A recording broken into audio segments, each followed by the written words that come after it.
Hey folks, Nick here from Another Booktube channel, and today I'm being real petty. I'm being petty, and I'm going to start controversies. I'm going to make controversial statements.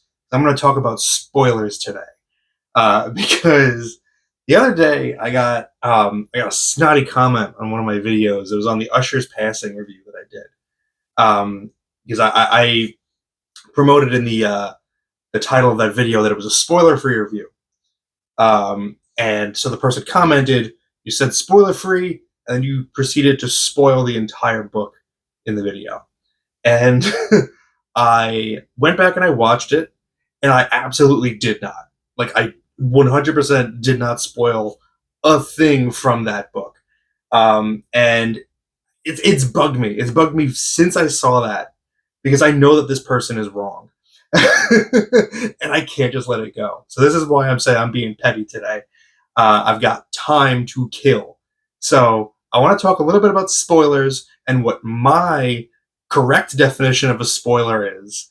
And I would love to hear your responses to it at the end. So I looked it up. I Googled it. I checked the dictionary. I checked the Merriam-Webster's dictionary website on what the definition of a spoiler is in relation to a story. Because spoiler is a word for a lot of things. And the definition is information about the plot of a motion picture or TV program that can spoil the quality or effect of a viewer's sense of surprise or suspense. A couple of things about that definition. Weird that they limited it to only motion picture or TV program. So I think just we could generally say anything that's story related, like a book. I also went further and I checked what their definition of spoil is. And it's to impair the quality of. So the idea is you are, by spoiling, you are impairing the effect that a piece of information can have on you, thus ruining your sense of surprise or suspense. And I think that last bit is really the most important part of that definition, because to me, that implies that in order to be surprised or feel suspense, you need to already have a baseline of information. Going into a book and opening to the first page, you're not going to be like, you're not going to be surprised. You could be engaged, you could be enthralled, but you don't know the story yet, so you can't be surprised by anything that happens in it.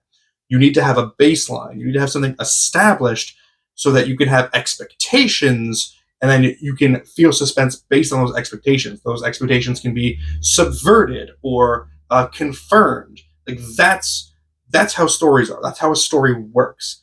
So that's what I would say the definition of spoiler would be. And the way I would expand on it to put a little bit more of a critical, put it through a little bit of a critical lens, I would say that a spoiler is truly a piece of information in media that pertains to a twist or reveal that occurs beyond the inciting incident of the story. So that obviously would include things like the ending, or just the way that maybe a character's arc ends up. That's stuff that's happening beyond the inciting incident. It's something that you can't know at the beginning because it's not happening until the end. But it could also, it doesn't need to be at the ending. It could be just something that happens during the rising action of the story as well. And I've been using these terms like rising action, inciting incident. If you're not familiar with the 3-act structure, it's like the most basic storytelling breakdown that there is. It's like the first thing that you learn if you take a course in writing. I learned it when I took a screenwriting course in college. And what the 3-act structure is that Act 1 is your inciting incident. The inciting incident is your introduction to the characters and the scenarios and the setting. It's everything that you need to know before we move into Act 2, which is the rising action. That's where the bulk of your story is actually happening. This is where information gets revealed. New characters get met. We move to different places. New things are discovered. That's what's happening there. That's your rising action. And then Act 3 is the climax and resolution, where everything comes to a head, and then we get what happens after. What happens to the characters now that the main story is done. So, for instance, and now for this, I'm going to spoil the movie Psycho. It is a 60-year-old movie. It's incredibly well known. So, if you don't know the movie Psycho at this point, I mean, go watch it. It's really good. You can stop here, go watch it, and come back. But in Psycho, Marion Crane, who is established as the main character of the story, is murdered during the rising action of the movie. The remainder of the movie is about her boyfriend and her sister investigating her disappearance. Now, that murder is a twist in the story that is not immediately known from the story's setup, and therefore, that makes it a spoiler. Now, what isn't a spoiler is knowing the basic setup information that gets us to that point. So it's not a spoiler to tell you that in the movie Psycho, Marion Crane is on the run because she embezzled a bunch of money, and so she checked into this remote hotel run by a weird mother-son duo. That's not a spoiler. That's the inciting incident. That's the reason we have the story. So if you hear that portion and you're like, spoilers, I don't want to know anything, I don't want to know anything, that's not what a spoiler is. That's the bare minimum that you have to know in order to have context so that actual spoilers have an effect, you know? So that's how I perceive a spoiler in terms of like a 3-act structure. Another good rule of thumb that a lot of people follow is that if it's on the back of the book, it's totally fair game. And that's a good rule to follow, but it can also be very limiting because sometimes the backs of the books don't give anywhere near enough information. Like they're too vague. And I have an example here for Eye of the World by Robert Jordan. So I'm in the middle of my reread for Wheel of Time and I'm publishing reviews. I've got a review of this up already. And I had to do my own plot synopsis for this book. Because here's what the back of this book says. The wheel of time turns, and ages come and pass. What was, what will be, and what is may yet fall under the shadow. Let the dragon ride again on the winds of time. That's it. Are you riveted? Do you want to pick it up? Do you know anything about this book? Do you know anything about the characters, the world, anything? No, it's super vague because it's a classic. So like you're just like, they know at this point, like you're picking it up because you're going to pick it up because you've heard about it. But that leads to the reviewer's dilemma of how do I sell this book to you? I need to give you something. So I, at my own discretion, provide basic plot details to like set up the world and the characters in those reviews so that you have something to hang your hat on to decide, do I actually want to read this? Does it really appeal to me? Like you need that. You need that baseline of information. And now this last point I want to make is that with that in mind, having to make up to account for a back of the book that doesn't have a lot of information, here's my controversial idea, the one that people might not agree with. And that is, I think, personally, it's not a spoiler if it occurs in the first third of the book. Because if you're in the first third of the book, you are still in the space of setup, of inciting incident. Because, again, when I was going through this, having to write my reviews for this and the Great Hunt and the Dragon Reborn, sometimes characters that are main characters don't really show up until even 200 pages in.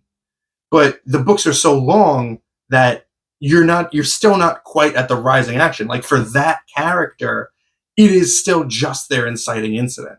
So I had to make that executive decision about like, is this a spoiler or not?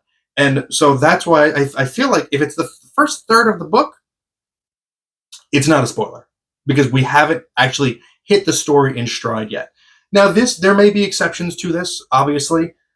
You have to use common sense. You have to look at the information that you're given and decide, is this pivotal to shaking up the story that I expected?